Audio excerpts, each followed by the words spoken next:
Hello friends, आज हम अपने इस वीडियो में आपसे चर्चा करेंगे एनालिटिकल केमिस्ट्री में यूज होने वाले एक इंस्ट्रूमेंट, एक मेथड जिसको केएफ टाइट्रेशन यानी कार्ल फिशर टाइट्रेशन के नाम से जाना जाता है।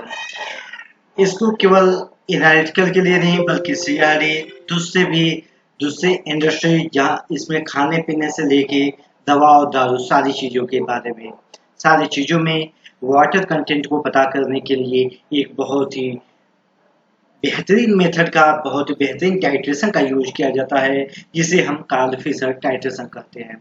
इसको हम इसके बारे में देखेंगे बेसिक टू एडवांस तक इंफॉर्मेशन। मेरे बारे में जहाँ तक जनरल इंफॉर्मेशन मैं अगर अपने बारे में इंट्रोडक्शन दूँ तो मेरा नाम राजन मिश्रा है। मैंने CSIR net all India 34 rank मेरा रहा है। मैं JRF SRF के रूप में DRDO मुंबई में काम किया हूँ। ठीक है, और हम शुरू करते हैं कार्ल फिशर टाइट्रेशन के बारे में आज का अपना ही एपिसोड। आज के हमारे इस लेक्चर में क्या क्या टॉपिक्स रहेंगे, तो कार्ल फिशर टाइट्रेशन आज के टॉपिक का नाम है। इसके कंटेंट्स हैं, इंट्रोडक्शन रहेंगे, कार्ल फिशर के प्रिंसिपल्स क्या हैं, कितने टाइप्स के कार्ल फिशर टाइट्रेशन होते हैं, इसके दोनों टेस्ट यानी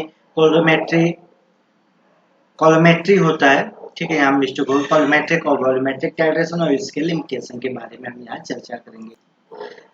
जब बात मॉइस्चर कंटेंट की होती है तो दिमाग में दो चीजें आपकी आती हैं। एक तो आते हैं कार्ल फिशर टाइट्रेशन यानी KF आता है, दूसरा आता है LOD यानी लॉस ऑन टाइम की होता है। लेकिन अगर मॉइस्चर कंटेंट की बात हो तो उसके लिए बेस्ट मेथड होता है कार्ल फिशर टाइट्रेशन। जबकि LOD के द्वारा आप ये नहीं बता सकते हो कि जो मास में लॉस हुआ है यानी LOD हुआ है वो वाटर कंटेंट की वजह से हुआ है या दूसरे वोलेटाइल सॉल्वेंट की वजह से हुआ है। ठीक है, तो वाटर कंटेंट यानी मॉइस्चर कंटेंट के लिए सबसे बेहतरीन मेथड होता है कार्ल फिशर टाइट्रेशन। यह वॉल्यूमेट्रिक और कॉलोमेट्रिक टाइट्रेशन मेथड दोनों में से किसी एक तरीके से इसको निकाला जा सकता है, फाइंड किया जा सकता है। इसका यूज किया जाता है वाटर के ट्रेस अमाउंट को, किसी भी सैंपल में वाटर के जो ट्रेस अमाउंट है उसको पता करने के लिए। हाँ, इसको सबसे पहले कब खोजा गया, इसको सबसे पहले इन्वेंट किया गया कार्ल फिशर, एक जर्मन केमिस्ट है। इन्होंने 1935 में कार्ल फिशर टाइट्रेशन मेथड को इन्वेंट किया और उस समय तो बहुत ज़्यादा मैनुअल इसको किया जाता था, लेकिन आज के समय में अगर आप लेबोरेटरी से जुड़े होंगे तो आप देखते होंगे ऑटोमेटेड कार्ल फिशर टाइट्रेटर का यूज किया जाता है। ठीक है, ये रहा हमारा बहुत ही basic general introduction Karl Fischer titration के बारे में। आगे हम समझते हैं आखिर कार्ल फिशर का प्रिंसिपल क्या है। कार्ल फिशर टाइट्रेशन का प्रिंसिपल क्या है, किस बेस पर, किस आधार पर वाटर कंटेंट मॉइस्चर कंटेंट को पता लगाता है। ये हर एक जिज्ञासु जिसके अंदर जानने की इच्छा होती है उन सारे लोगों के अंदर एक सवाल तो जरूर होता है कि आखिर इसका प्रिंसिपल क्या है। तो आइए हम समझते हैं इसका प्रिंसिपल क्या होता है। इसका प्रिंसिपल सिंपल सा है कि आप जानते हो वाटर है, वाटर मालिक्यूल्स सल्फर डाइऑक्साइड का आयोडीन के प्रेजेंस में ऑक्सीडेशन करता है। ठीक है, इस प्रकार से रिएक्शन होता है। अगर हम इसके रिएक्शन की बात करें तो इस प्रकार से होता है, water molecules, sulphur dioxide, SO2 gas और आयोडीन। ये जो आयोडीन होता है KI पोटेशियम साल्ट से होता है। यहाँ पर प्लेटिनम जो होता है एक एनोड होता है, उसके बारे में अभी हम डिस्कस करेंगे। इसके प्रेजेंस में SO3 और साथ साथ यहाँ पर 2HI बनता है यानी HI बनता है। ठीक है, और इससे एक चीज पता लगाया जा सकता है कि वाटर मालिक्यूल्स का कंटेंट कितना होगा। Moisture content directly proportional to, मतलब means number of moles of water is directly proportional to number of moles of iodine. Iodine के जितने नंबर ऑफ मोल्स यूज हुए होंगे उस बेस पर वाटर के कंटेंट को भी हम पता लगाते हैं। ये है इसका प्रिंसिपल है। अब आपके जहन में एक सवाल जरूर होता होगा कि आखिर ये कौन सा रिएक्शन है, तो आप ध्यान से समझिएगा। ये ब्रनसन रिएक्शन है। कौन सा रिएक्शन? ब्रनसन रिएक्शन है। ये ब्रनसन रिएक्शन के बेस पर होता है।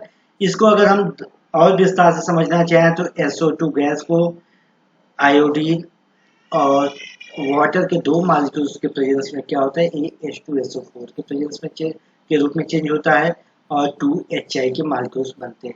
ये इसका प्रिंसिपल। तो आप चाहे इसको पहले रिएक्शन के द्वारा इसके प्रिंसिपल को समझिए या दूसरे दोनों एक ही चीज है। SO2 गैस को आगे वाटर मॉलिक्यूल्स के साथ करेंगे तो ये सल्फ्यूरिक एसिड में कन्वर्ट हो जाता है, ये आपको मालूम ही होगा। ठीक है, ये हमारा रहा कार्ल फिशर टाइट्रेशन का प्रिंसिपल। केमिस्ट्री क्या यूज होता है, आइए हम इसके टाइप्स को समझते हैं। टाइप से पहले हम आपको यहाँ पे इंस्ट्रूमेंट बता रहे हैं। ये आपका कार्ल फिशर इंस्ट्रूमेंट होता है। टाइट्रेशन का प्रोसेस जो होता है यहाँ पर किया जाता है, और ये जो आपको दिख रहा है यहाँ से हम सैंपल इसमें लोड करते हैं। ठीक है, फिर यहाँ पर टाइट्रेशन का प्रोसेस होता है, यहाँ पर आप रीडिंग लेते हो। ठीक, ये आयोडीन यहाँ पर लगा होता है, सिरका लगा होता है, यहाँ पे सॉल्वेंट होता है। जनरली ये जो सॉल्वेंट होता है मेथनॉल होता है, एथेनॉल हो सकता है, ग्लाइकॉल होता है, और इसमें एक बेस यूज किया जाता है, वो बेस पिरिडीन पिरिडीन या इमिडाजोल होता है। क्या होता है, इमिडाजोल या पिरिडीन बेस के रूप में यूज होता है। हम इसकी इन चीजों को हम आगे आपको अगले स्लाइड्स में हम आपको डिटेल से बताते हैं। दो तरीके के दो तरीके के टाइट्रेशन होते हैं जो कार्ल फिशर टाइट्रेशन में यूज होते हैं। पहला होता है कोलोमेट्रिक टाइट्रेशन। कोलोमेट्रिक टाइट्रेशन को यदि बात करें तो इसके दो भाग होते हैं। पहला भाग इसमें एनोड होता है। क्या होता है, प्लेटिनम का एनोड होता है जो सॉल्वेंट में या एनोड सॉल्यूशन में डिप होता है। वो सॉल्यूशन क्या होता है, जनरली ये ऑक्सीजन कंटेनिंग सॉल्वेंट होते हैं, जैसे एल्कोहल्स होते हैं ROH, इसमें मेथनॉल और एथेनॉल। अगर हम इथेनॉल की बात करें तो इथेनॉल ग्रीन केमिस्ट्री में आता है, मेथनॉल ग्रीन केमिस्ट्री का हिस्सा नहीं है, तो इथेनॉल को प्रेफर किया जाता है अगर हम ग्रीन केमिस्ट्री के पर्सपेक्टिव से इसको देखें। इसके अलावा इसमें यूज होता है डाईइथाइल ग्लाइकॉल, मोनोइथाइल ईथर, ये भी एक सॉल्वेंट है, मोनोइथाइल ईथर का यूज किया जाता है। इसमें जो सॉल्वेंट यूज किया जाता है वो कार्ल फिशर ग्रेड का होता है, ये भी ध्यान दीजिएगा। इसमें जो सॉल्वेंट यूज किया जाता है वो कार्ल फिशर ग्रेड का। Karl Fischer grade means anhydrous होता है। क्या होता है, एनहाइड्रस होता है, उसमें मॉइस्चर कंटेंट बिल्कुल भी नहीं होता है। Karl Fischer grade means anhydrous solvent जिसमें मॉइस्चर कंटेंट बिल्कुल भी ना हो, मॉइस्चर फ्री होता है। इसमें बेस जनरली यूज होता है, इमिडाजोल बेस यूज होता है। ये इमिडाजोल क्या होता है, इस प्रकार से होता है यहाँ पर N। ये इमिडाजोल बेस होता है, ये ज्यादा पोलर होता है, मोर बेसिक होता है देन पिरिडीन से। पिरिडीन 6 मेंबर रिंग में यहाँ पर अगर ऐसे होता है, ये पिरिडीन होगा, पिरिडीन से ज्यादा बेसिक होता है इमिडाजोल। तो कोलोमेट्रिक टाइट्रेशन में इमिडाजोल का यूज किया जाता है। ठीक है, इसमें जो कैथोड होता है, इसमें अब मैंने एनोड की बात किया, ये कैथोड भी होता है। कैथोड और एनोड के बीच एक परमेबल मेम्ब्रेन होता है, दोनों के बीच एक मेम्ब्रेन होता है, आयन परमेबल मेम्ब्रेन होता है, इसके द्वारा इनको सेपरेट किया जाता है। ठीक है, कोलोमेट्रिक टाइट्रेशन की अगर बात किया जाए तो इसका यूज किसके लिए किया जाता है, जिसमें लेस अमाउंट में वाटर मॉलिक्यूल्स है, बहुत ही ट्रेस अमाउंट में वाटर मॉलिक्यूल्स है, तो उसके लिए कोलोमेट्रिक टाइट्रेशन का यूज किया जाता है। ठीक है, ये आप इसको ध्यान में रखिएगा। इसमें अगर हम इसके मैकेनिज्म की बात करें, एक चीज और कि इसके द्वारा इसकी वजह से, कोलोमेट्रिक टाइट्रेशन की वजह से हम क्या फाइंड कर सकते हैं, फ्री वाटर मॉलिक्यूल्स को हम पता कर सकते हैं। कितने भी इसमें डिजॉल्व वाटर सॉल्वेंट है उसको पता किया जा सकता है। इसके साथ इमल्सन के फॉर्म में वाटर मॉलिक्यूल्स कितने हैं, इनको भी फाइंड किया जा सकता है कोलोमेट्रिक टाइट्रेशन के द्वारा। इसको वॉल्यूमेट्रिक मेथड के द्वारा इन चीजों को, मतलब free water molecule, dissolve water molecules और इमल्सिफाइड वाटर मॉलिक्यूल्स को नहीं फाइंड किया जा सकता है। इसको स्पेशली कोलोमेट्रिक टाइट्रेशन मेथड के द्वारा ही फाइंड किया जाता है। ठीक है, डिटरमाइन इसको किया जाता है। इसमें केमिस्ट्री क्या अप्लाई होती है, उस केमिस्ट्री की अगर हम बात करें तो प्लेटिनम के प्रेजेंस में, इसकी हम यहाँ पर केमिस्ट्री की बात कर रहे हैं, इसकी कोलोमेट्रिक टाइट्रेशन की केमिस्ट्री की बात कर रहे हैं, तो इसमें प्लेटिनम KI यूज होता है। पोटेशियम आयोडाइड प्लेटिनम के प्रेजेंस में क्या होता है, I माइनस। ठीक है, 2 लेंगे तो 2I- के रूप में, जो आगे जाकर क्या होता है आयोडीन के रूप में चेंज हो जाता है। ठीक है, आयोडीन और 2 इलेक्ट्रॉन के रूप में, एक इसके प्लेटिनम के प्रेजेंस में होता है। ये जो 2 इलेक्ट्रॉन होते हैं, जो यहाँ पर K+ होता है, उसको न्यूट्रलाइज करने काम आ जाता है। अब आगे की केमिस्ट्री क्या होता है, बेस हम लेते हैं। बेस इमेडाजोल होता है बेस आयोडीन के साथ, प्लस बेस को हम सल्फ्यूर SO2 सल्फर डाइऑक्साइड के साथ और साथ साथ बेस वाटर मॉलिक्यूल्स के साथ जब जुड़ता है, बेस के प्रेजेंस में रिएक्शन होता है 2BH+ और I- यहाँ पर सॉल्ट बनता है, साथ ही साथ बनता है BSO3। अब देखिए यहाँ ऑक्सीडेशन होता है SO2 +4 ऑक्सीडेशन नंबर, यहाँ पर +6 ऑक्सीडेशन नंबर सल्फर का ऑक्सीडेशन हुआ, SO2 का SO3 में ऑक्सीडेशन हुआ। ठीक है, इसको हम क्या कहेंगे बेस सल्फाइड सॉल्ट बोलते हैं। और फिर ये जो बेस सल्फाइड सॉल्ट होता है BuSO3, ये एल्कोहल के प्रेजेंस में क्या बनाता है, एल्काइल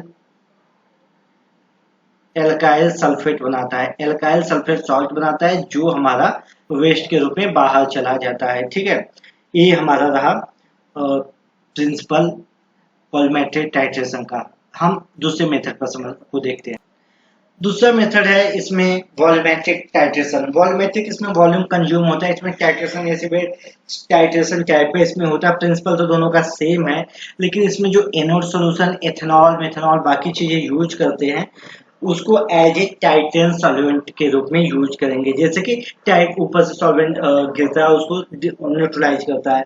यहाँ पर बेस के रूप में जनरली pyridine का यूज किया जाता है। इसमें लेस बेसिक बेस pyridine का यूज किया जाता है। pyridine क्या होता है, 6 मेंबर रिंग में नाइट्रोजन इस प्रकार से होता है। ठीक है, अब ध्यान देना कि जो वॉल्यूमेट्रिक टाइट्रेशन होता है, अगर इसकी हम बात करें तो इसमें क्या क्या यूज होता है, इसमें आप इसको समझ गए होंगे। इसमें आयोडीन यूज होता है, आयोडीन आयोडीन के साथ साथ और इसमें क्या यूज होता है, बेस pyridine यूज होता है, वाटर मॉलिक्यूल्स यूज होते हैं, मेथनॉल या एथेनॉल यूज होते हैं और सेम प्रोडक्ट बनाते हैं जैसा कि वॉल्यूमेट्रिक टाइट्रेशन में होता है। ठीक है, और हाँ एक चीज इंपॉर्टेंट है कि वॉल्यूमेट्रिक टाइट्रेशन में जो सैंपल की ज्यादा अमाउंट की जरूरत होती है। मतलब वॉल्यूमेट्रिक टाइट्रेशन के कंपैरिजन में जो सैंपल यूज होता है इसमें जिसका सॉल्वेंट या मॉइस्चर कंटेंट में फाइंड करना है उसकी ज्यादा अमाउंट की रिक्वायरमेंट होती है। आज हम इस लेक्चर की इस वीडियो के सबसे अंतिम पड़ाव पर आ चुके हैं, लिमिटेशंस। तो लिमिटेशन, अगर इसके लिमिटेशन की बात करें तो पहला लिमिटेशन है कि ये स्पेसिफिक होता है या सेलेक्टिव होता है। सेलेक्टिव होता है किसके लिए, वाटर कंटेनिंग मॉलिक्यूल्स के लिए, यानी वाटर अमाउंट वाटर के कंटेंट फाइंड करने के लिए सेलेक्टिव होता है। दूसरा ये डिस्ट्रक्टिव मेथड होता है। क्या होता है, डिस्ट्रक्टिव मेथड।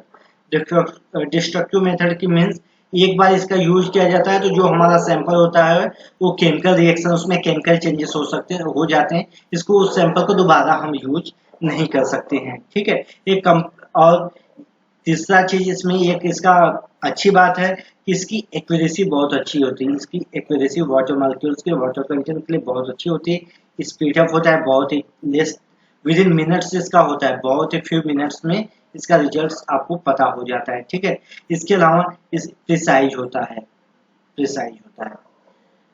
और बात करें तो ये अनसुटेबल होता है। किसके लिए अनसुटेबल होता है, जिसमें डाई मेथाइल सल्फॉक्साइड